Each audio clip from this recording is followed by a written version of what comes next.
The movie opens in a stark, windowless room where 8 strangers sit around a table and try very hard not to look like they're about to have a panic attack. Right away, you can feel the corporate chill. No names, no niceties, only a single sheet of paper in front of each of them and a stern man in a suit who tells them 3 simple rules.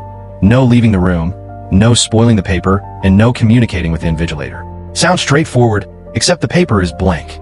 Classic setup for a tense little experiment in human behavior. And this film eats that setup for breakfast. They're an odd bunch, and the movie smartly spends its first act introducing them by behavior more than by backstory. There's the calm guy who looks like he's trying to stay sane by methodically analyzing everything. The chatty, anxious one who can't shut up. The confident alpha who tries to take charge. The woman who's visibly pregnant and quietly determined. The young hothead who thinks aggression is an answer to everything. And a couple of others who oscillate between sheepish and suspicious. Names here are less important than instincts. Each person embodies a survival style, and the whole point is to watch how those styles clash under pressure. Time is the invisible antagonist. They're given a time limit, and with no obvious question to answer, anxiety ratchets up. The candidates start by testing boundaries. They try to burn the papers, fold them into complicated origami, hold them up to light, and even lick them. Funnily human attempts to find meaning in blankness. Rules are compelling because breaking one risks elimination. So at first it's a puzzle. How do you answer a question you can't see? But it quickly becomes about how people behave when rules plus boredom plus fear meet ambition. One of the early shifts is when they decide cooperation is their best bet. They form an uneasy coalition, pooling observations and hypotheses. There's a clever little sequence where different personalities naturally sort themselves into roles.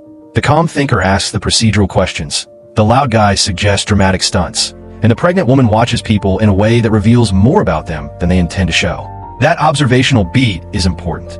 The film's real currency is human detail. Small gestures, like who keeps eye contact or who fiddles with a paperclip, become clues to character. As minutes tick away, cracks appear. A power move, someone trying to take control of the papers, or banging the table to force an answer, spirals into more aggressive tactics.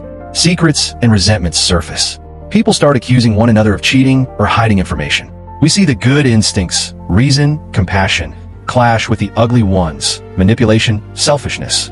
The psychological pressure cooker forces each person to lay their cards on the table, sometimes literally, sometimes emotionally. Violence and fear arrive not as cheap shocks, but as logical consequences of the setup.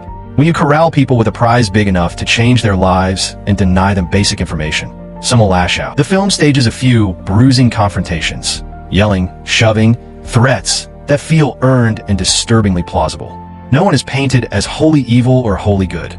Rather, we watch how circumstance extracts both desperation and dignity. There's a moment where the group chooses to isolate someone they deem a troublemaker. That choice reveals as much about them as it does about the accused man's behavior. It's messy, human, and a little uncomfortable to watch because you can imagine doing similar things under similar pressure. Parallel to the group tension is the mystery of the invigilator and the people beyond the room. Occasionally, a figure at the door or a voice on the intercom reminds them they're being observed. Those off-screen watchers are a constant. Faceless powers testing morality as much as competence. That remote observation creates a kind of theatricality. Suddenly, every argument, every small kindness is possibly part of someone else's evaluation. It's the film's way of asking, is the test about answers, or is it about behavior? The question nags at you until the end.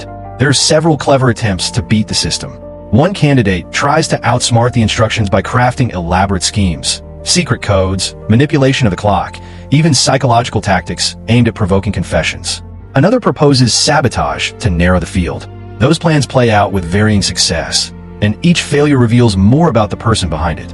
The movie handles these gambits with brisk pacing. It doesn't overcomplicate the mechanics, but rewards attention by letting small details later spring surprises. Intermittent flashbacks or brief confessions give us glimpses of why some candidates react as they do. You don't get full biographies, but you get enough to see stakes, mortgages, kids, pride, and the adrenaline of a life-changing opportunity. These human touches prevent the characters from feeling like archetypes in a boardroom morality play. They're real people with messy motivations. That's crucial because the film's emotional weight rests on believable human stakes rather than just the cleverness of its premise. Midway through, alliances rearrange. The calm thinker and the pregnant woman form an unspoken partnership. She offers empathy and practical insights. He offers logic and restraint. It's a nice counterpoint to the more brute force approaches. The chemistry between those two anchors the movie. They're not heroes in a cliché sense. but they model a way of acting under stress that the film ultimately seems to endorse: curiosity, respect, and quiet leadership. The climax is less about a big reveal of a hidden sentence on the paper and more about an ethical test. The real question, as you realize, isn't printed anywhere. It's implied by the structure of the challenge. Who among them can keep composure, think creatively, and, importantly, see beyond self-preservation to a kind of teamwork? The final moments force the surviving candidates to demonstrate qualities that an actual employer would value: integrity, empathy, and the ability to lead without resorting to coercion. That reveal works because it reframes everything you've watched. The blank paper was a mirror, and the exam was reading the reflections. There's also a twist about the observers that lands with satisfying ambiguity. The people running the test aren't cartoon villains. They're representatives of a system that prizes certain human traits. The decision of who gets the job is handled in a way that feels consistent with the setup.